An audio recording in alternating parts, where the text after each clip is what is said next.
Hello guys, today we are going to discuss about wrongful confinement, section 340 of IPC, which mentioned in chapter 16 of IPC. दो चीज़ें इसमें wrongful restraint and wrongful confinement. Both are offenses against the freedom of human body. wrongful restraint defined in section 339 of IPC, जो कि मैंने अपने previous video में discuss किया था, and wrongful confinement defined in section 340 of IPC, जो कि मैं इस वीडियो में डिस्कस करूँगी. Okay, so wrongful confinement is something total restriction on freedom of a person. Okay, obstruction on all direction. And wrongful restraint में क्या होता था कि रिस्ट्रिक्शन ऑन पर्टिकुलर डायरेक्शन, किसी एक तरफ से रास्ता रोकना किसी का. wrongful confinement में क्या है, चारों तरफ से रास्ते को रोक देना. लाइक अगर मैंने आपको किसी रूम में बंद कर दिया और उस रूम से बाहर जाने के लिए एक ही दरवाज़ा है, तो वो दरवाज़ा मैंने बंद कर दिया, तो आपके पास कोई रास्ता नहीं है बाहर निकलने के लिए, तो वो मैंने total obstruction on your liberty किया. Okay, so this is wrongful confinement. So whoever wrongfully restrained any person in such a manner so as to prevent that person from proceeding beyond certain circumscribing limits is said wrongfully confine that person. Okay, and इसके essentials देखेंगे हम. तो first essential है wrongful restraint of a person. wrongful confinement होने के लिए wrongful restraint of a person होनी ही होनी है.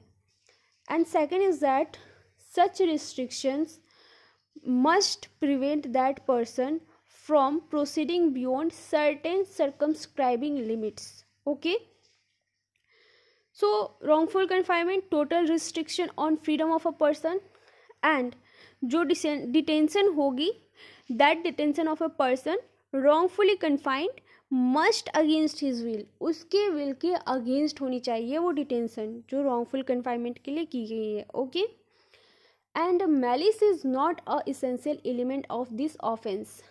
Okay, and period of confinement, like कितने दिन के लिए कन्फाइन किया गया, कितने घंटों के लिए किया गया, that is not material. Okay, period of confinement is not material, it only material for the purpose of punishment. Period जो है सिर्फ पनिशमेंट के पर्पस के लिए मैटर करेगा.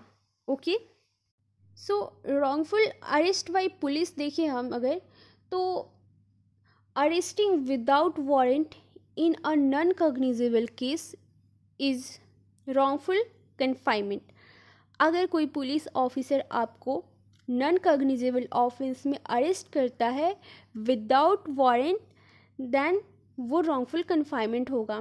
नॉन कॉग्निजेबल ऑफेंस वो होता है which is less serious in nature, और कॉग्निजेबल ऑफेंस वो होता है जो कि बहुत सीरियस नेचर का होता है. कॉग्निजेबल ऑफेंस जैसे कि रेप हो गया, मर्डर हो गया, इन केसेस में आपको पुलिस ऑफिसर को अरेस्ट करने के लिए वारंट की ज़रूरत नहीं पड़ती है. विदाउट वारंट वो आपको अरेस्ट कर सकते हैं. बट नॉन कॉग्निजेबल ऑफेंसेस में वो आपको बिना वारंट का अरेस्ट नहीं कर सकते हैं. ठीक है, तो अगर हम इसकी पनिशमेंट की बात करें रॉन्गफुल कन्फाइनमेंट की, तो इसका पनिशमेंट दिया हुआ है section 342 of IPC, which makes 10 to 1 year और फाइन अप टू 1000 और both. So section 343 of IPC, wrongful confinement अगर 3 और 3 दिन से ज़्यादा के लिए होता है, so which makes 10 to 2 year of imprisonment.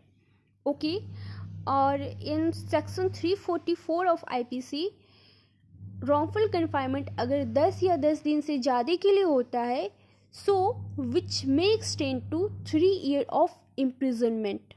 And in section 345 of IPC, wrongful confinement for whose liberation writ has been issued, which makes 10 to 2 year of imprisonment in addition. Okay, so अगर हम difference देखें wrongful restraint and wrongful confinement में, तो first difference है कि wrongful restraint it is not a form of wrongful confinement, but in wrongful confinement it is a form of wrongful restraint. Okay, and second difference is that wrongful restraint is something कि वो किसी person को prevent करे proceed करने से किसी particular direction में, और उस पर्सन के पास राइट थी उस डायरेक्शन में प्रोसीड करने के लिए. एंड रॉन्गफुल कन्फाइनमेंट में keeping a person with in certain circumscribing limit. Okay, and third difference is wrongful restraint में क्या होता है, partial suspension of liability.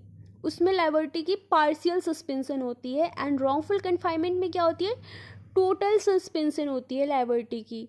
Okay, and fourth difference is that in wrongful restraint not a serious offense, but wrongful confinement is more serious offense. Okay, and fifth difference is in wrongful restraint obstruction in one direction, and wrongful confinement obstruction on all direction.